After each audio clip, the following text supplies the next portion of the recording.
right, here we all are. Hello everyone, I'm back.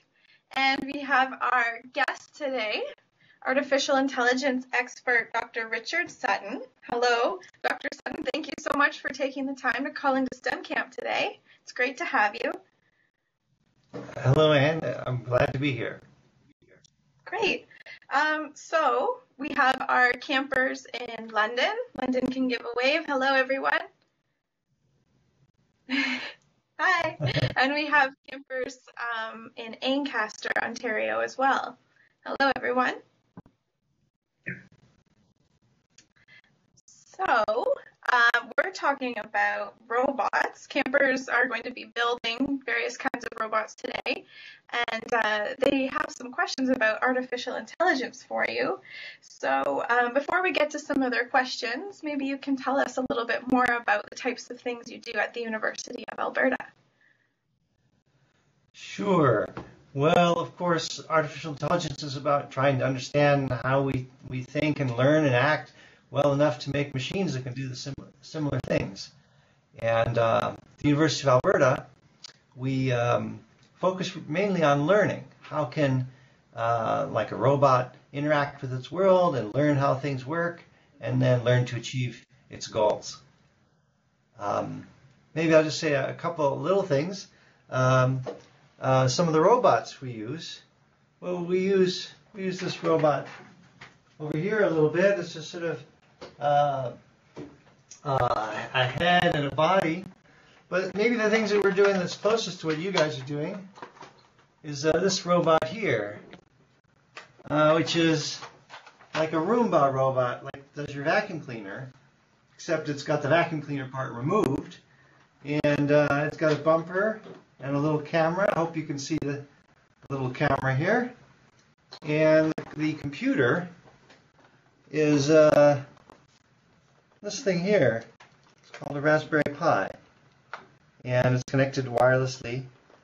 And kind of moves around and bumps into things and learns what to do. Learns how the world works. Very cool. So let's get started with some questions, perhaps, maybe about this robot.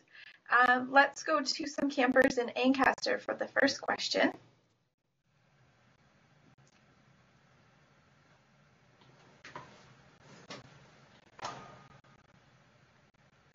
How was Robot Al created? How is it what? Robot Al created. You were sort of breaking up. Could you repeat that just one more time? How was Robot Al created? How was it Al created? Well, of course, the robot was manufactured, and we programmed it.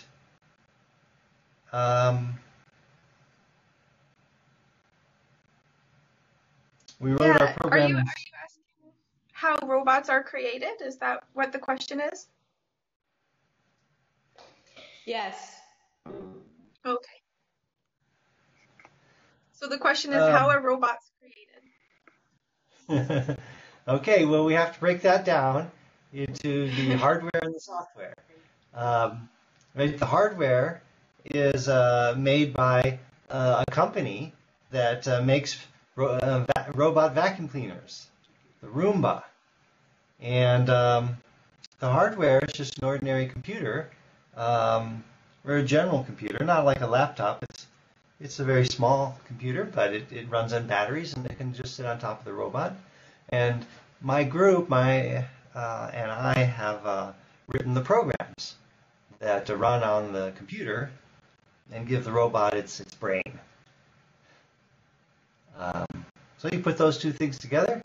I guess the computer talks to the robot through a little wire, and then that puts everything together.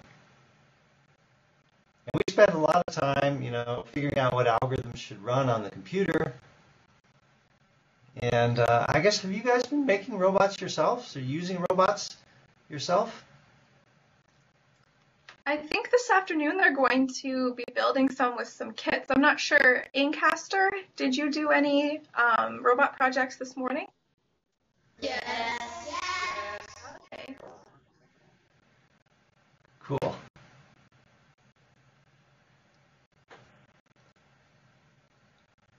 Are there any Okay, other let's go questions? to, yeah, let's go to maybe a camper in London for the next question. Hi. Howdy. Hi. How long did it take to make the AI for the robot Asmo from Honda? Oh, the robot Asimo. Well, I guess I don't really know what Honda has done with Asimo, but people have been working on AI for a long time, of course. Um, and it's a big project. There's all how to walk and how to see. Yeah, it's a big project. AI itself, it's been going on longer than any of us have been alive. Maybe 60, 70 years. Um, but just in recent years, we've had robots that can walk and see. Yeah, very cool. What about the robots of the future? I mean, what would they be able to do? I guess there's a question from Ancaster. They wanted to know what are the limits of artificial intelligence? Well, kind of want to say there may be no limits. Um, we want to make machines as smart as they can be, and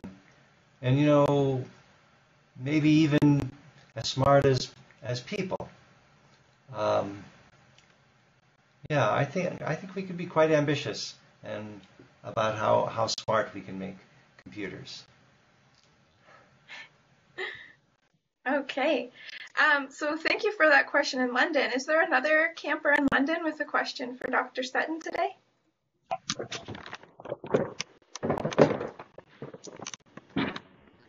What was the first robot made out of? The first robot. Now that's a very challenging question.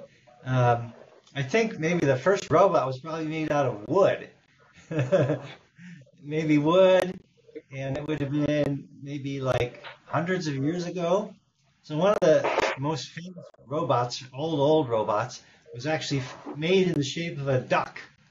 It was actually a duck, and it would kind of move its head around and do stuff and squawk, and they could feed it food. Yeah, a robot duck. And at the end, the robot duck would prove that it had eaten the food because the food would come out the other end.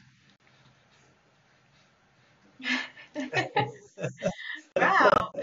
The first robot could eat food. That's cool. I think it was a French robot duck. Yeah. That's funny. We also had early Let's robots go. that would like play chess or pretend to play chess. Okay. Yeah, that one it turned out there was a little man inside the machine and he was actually playing chess. Oh, so it wasn't actually a robot. Well, it That's would funny. move the pieces, but there was someone controlling the pieces from behind. Or maybe another example you guys might know about for an early robot was just like the cuckoo clocks. They used to make cuckoo clocks where the birds would come out and tweet when it struck the hour, and they would go out and they'd move around and then come back inside. And so that's a kind of a robot. It moves and it acts. Yeah, the early cuckoo clocks could be considered robots. Oh, cool. All right, let's go to another question in Ancaster. Is there a camper with a question for Dr. Sutton?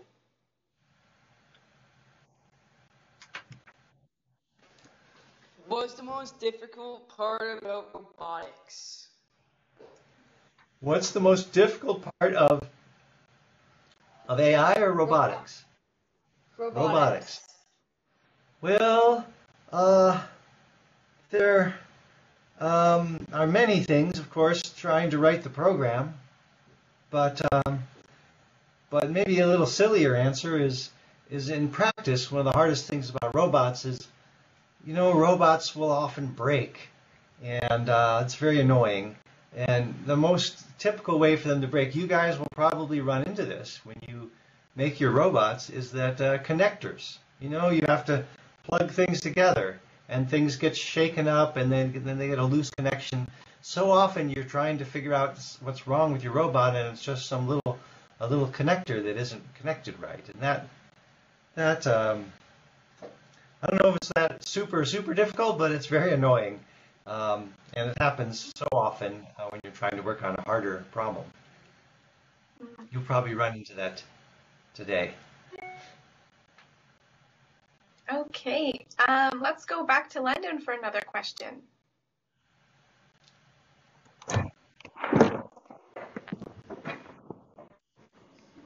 Hi. Hi. Really, really loud, okay?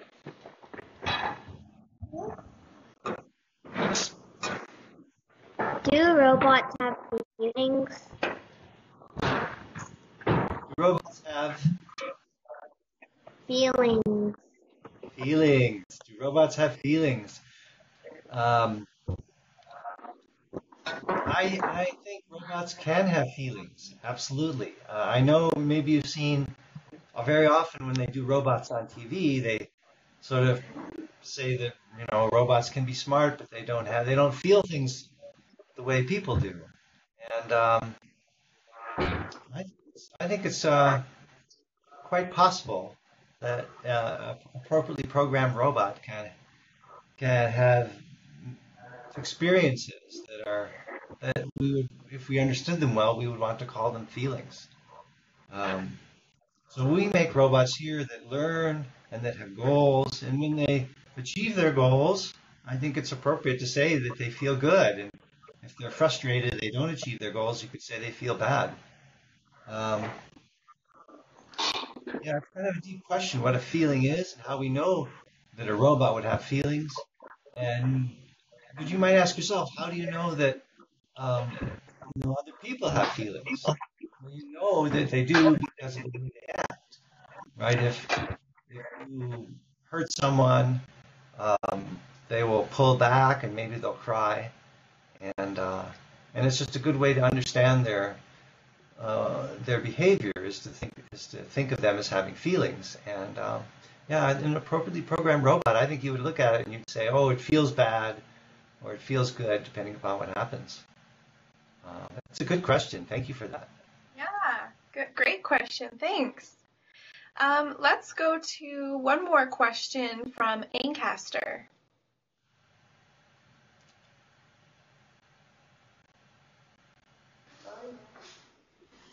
How does artificial intelligence work? Okay, good question. I'm tempted, though, to say not very well yet.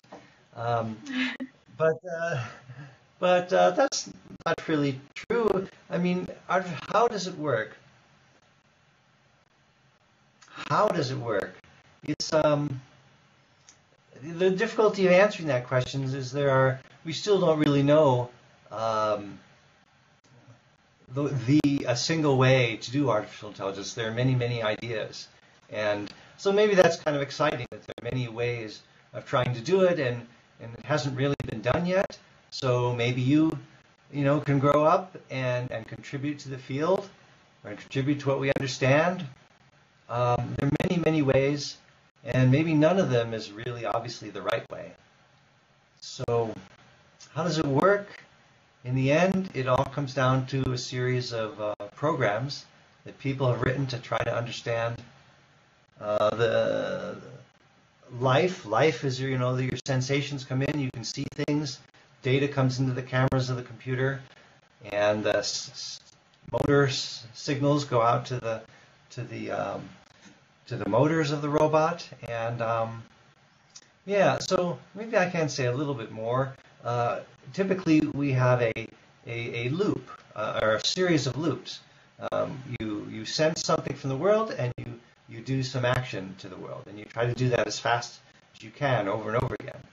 And that's the basic interaction with the world. And then you have slower processes that are studying it over time and trying to make a better loop over time. The other thing I'd like to say is to talk about learning. So I think learning is really key to intelligence and to thinking and to being a person. And so my group, I really try to understand how learning processes might work in a robot. And I think that's really essential also to the idea of a robot that might have feelings about what happens. If it doesn't learn, if it doesn't notice that what it wants isn't happening, then maybe it really couldn't have feelings. But we try to write programs that can learn, and that's the way our robots work. I hope that gives you just a little bit of understanding.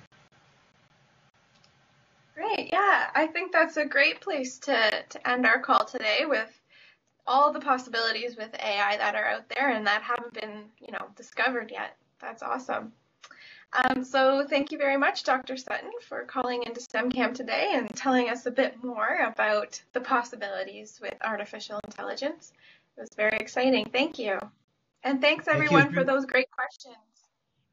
Absolutely. Thanks everyone for your questions. Good to talk to you.